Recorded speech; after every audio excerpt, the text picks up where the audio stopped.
Hey everybody, it's Andrew at Carpet One, and I'm back with another flooring truth bomb. I know that you are really excited to find out what we're going to talk about for today's truth bomb, and I thought we would chat about flooring maintenance, hard surface flooring maintenance, so hardwood, laminate, vinyl plank. When people struggle with flooring maintenance, most of the time, the kind of questions or struggles that I hear from customers about, they tend to be over maintaining their floors. What do I mean by that?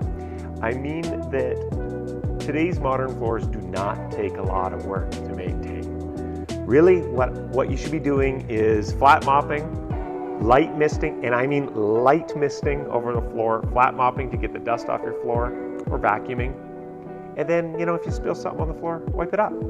There's no need to get out the mop and bucket and the ammonia every week. Please don't do that. You're just creating work for yourself and actually could be doing some damage to your floor.